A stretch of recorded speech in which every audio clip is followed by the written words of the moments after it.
ज़िंदगी में सबसे पावरफुल लोग वही होते हैं और बन पाते हैं जो लोग खुद को कभी एक जैसा नहीं बनाए रखते, जो खुद को टाइम के साथ चेंज करते रहते हैं, अपने एटीट्यूड, बिहेवियर और अपनी पर्सनालिटी को। वो लोग बाकी लोगों के मुताबिक एक कदम हमेशा आगे रहते हैं और अपने दुश्मनों के लिए अनसुलझी पहेली बने रहकर दूसरों के लिए अनप्रेडिक्टेबल हो जाते हैं। रॉबर्ट ग्रीन की बुक द 48 ऑफ लॉ का लॉ नंबर 48 यही सिखाता है, अपने एनिमीज के लिए इतने अनप्रेडिक्टेबल हो जाओ कि वो तुम्हारे मूव्स को समझ ही ना पाए।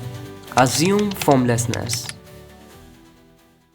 16वीं शताब्दी में जापान का एक बहुत फेमस और अनप्रेडिक्टेबल तलवारबाज हुआ करता था, मियामोटो मुसाशी, जो अपने यूनिक और अनप्रेडिक्टेबल स्टाइल के लिए जाना जाता था। 1612 में सजाकी कोजीरो, फेमस स्वॉर्डमैन जिसने अपनी रेपुटेशन अपने स्किल्स की और अपने नेक कामों की वजह से बनाई थी, उसके पास एक लंबी स्वॉर्ड हुआ करती थी जिसे वो बुलाया करता था द स्वॉर्ड ऑफ क्रेन।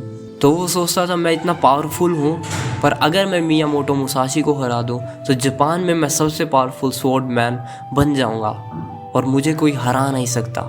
तो यही सोच से सजाकी ने चैलेंज दे दिया मियामोटो मुसाशी को, पर सजाकी नहीं जानता था मियामोटो के अनप्रेडिक्टेबल मूव स्टाइल के बारे में। जब मियामोटो मुसाशी ने चैलेंज को एक्सेप्ट करा तो उसने लोकेशन दी रेत पर लड़ने के लिए। फाइट वाले दिन जब सारे वहां पर मौजूद हो चुके थे, सजाकी चैलेंज के लिए रेडी था, फाइट के लिए रेडी था, तब मियामोटो मुसाशी बुलाए गए टाइम से बहुत लेट आते हैं। जब मियामोटो मुसाशी आता है तो वो टूटा हुआ लकड़ी का डंडा ले आ जाता है। तो ये चीज़ सबको हैरान कर देती है। उसके अपोनेंट बहुत ज़्यादा कंफ्यूज हो जाता है, अनबैलेंस हो जाता है बैटल से पहले ही। और जब फाइट शुरू होती है तो मियामोटो मुसाशी को एक समय नहीं लगता उसे हराने में, क्योंकि मियामोटो मुसाशी पहले से उसके मूव्स को समझ चुका था। उसको मेंटली ही इतना कमजोर कर दिया था, ओवर थिंकिंग करने के लिए मजबूर कर दिया। मियामोटो मुसाशी लेट आने का कारण अपने अपोनेंट को पहले ही कंफ्यूज कर देना, मेंटली चैलेंज दे देना उसको लड़ने के लिए। मियामोटो मुसाशी हमेशा अपने यूनिक अनप्रेडिक्टेबल स्टाइल को यूज़ करते हैं, जिससे अपने अपोनेंट को अनबैलेंस करके उसकी वीकनेस को समझकर उससे हमेशा एक कदम आगे रहते। ड्यूल फाइट के लिए लेट आना, लोकेशन अपनी मर्जी से सेलेक्ट करना और टूटा हुआ लकड़ी का डंडा लेकर आना, जो एक चीज़ दिखाता है कि अनप्रेडिक्टेबल, खुद को कमजोर दिखाकर अपने अपोनेंट को कंफ्यूज करना। सजाकी ने बिल्कुल ऐसा नहीं सोचा था कि अगर वो लेट आता है, अगर वो ऐसी चीजें करता है तो क्या होगा। उसको मेंटली इतना डिस्टर्ब कर दिया कि उसको हराना बिल्कुल आसान हो गया। जब फाइट शुरू हुई तो मियामोटो मुसाशी ने अपनी लोकेशन का एडवांटेज लिया। जिस लोकेशन से वो फाइट कर रहा था उसके अपोनेंट की आंखों में लाइट पड़ रही थी, सूरज की किरणें, जिस वजह से उसको हराना, उसके मूव्स को समझना बहुत आसान हो गया था। मियामोटो मुसाशी हमेशा अपने अनप्रेडिक्टेबल और फॉर्मलेसनेस को, क्योंकि वो हमेशा एक फॉर्म में रह रहते, हर फाइट के लिए, हर ड्यूल फाइट के लिए वो अलग टेक्निक और मूव्स को यूज करते, जिससे अपोनेंट कभी समझ ही नहीं पाता कि इस बार वो कौन सी टेक्निक यूज करेंगे। मियामोटो मुसाशी का एक ही मानना था, The way is in training, but the way of the sword is in no way limited to the sword. There is no fixed form in swordmanship. One must move freely.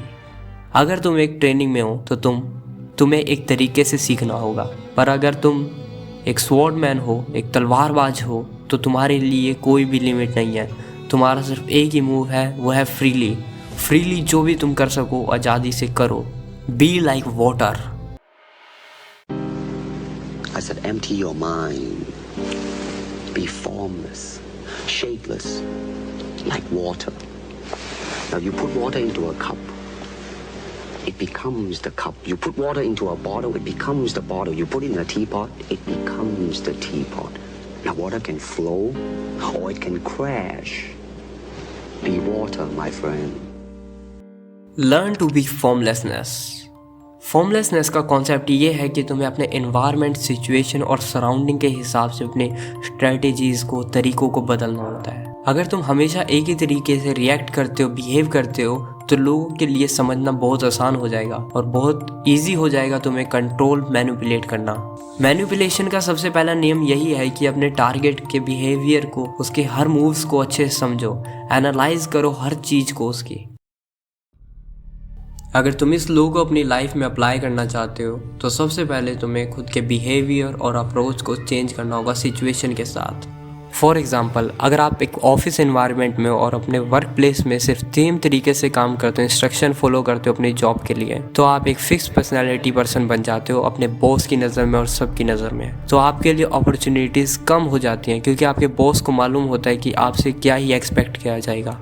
पर अगर आप एक ऐसी personality बन जाते हो जिसको predict करना मुश्किल है, तो आपके बॉस की और सबकी नज़र में आपके लिए एक्सपेक्टेशन बहुत बढ़ जाएगी। अगर तुम अपनी कंपनी में काम कर रहे हो और अपने सेम तरीके की जगह तुम खुद के आइडियाज़ यूज़ करते हो, खुद की टेक्निक्स लगाते हो कि अपने काम को कैसे बढ़िया कर सकते हैं और किस तरीके से आसान कर सकते हैं, नई नई चीज़ों को इन्वॉल्व करते हो, तो तुम अनप्रेडिक्टेबल बन जाते हो, एक फिक्स पर्सनैलिटी से अनप्रेडिक्टेबल। और सबकी नज़र में तुम्हारे लिए एक्सपेक्टेशन बढ़ जाएगी कि तुमसे अगला क्या अच्छा एक्सपेक्ट कर सकते हैं, क्या तुम्हारे नेक्स्ट रिजल्ट में क्या होगा। और बहुत सारी कंपनियां भी ऐसे ही करती हैं, वो अपने तरीकों को, प्रोडक्ट को, अपनी सर्विसेज को बदलते रहते हैं, इन्वॉल्व करते रहते हैं नई चीज़ों को कि वो दूसरी कंपनियों से आगे रहें, अपने राइवल से आगे रहें और अनप्रेडिक्टेबल रहें, हमेशा एक कदम आगे रहकर।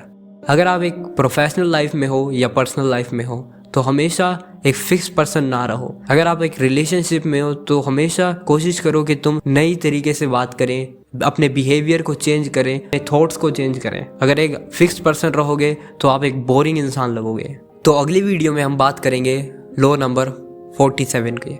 तो सब्सक्राइब कर दीजिए इस चैनल को। मिलते हैं अगली वीडियो में।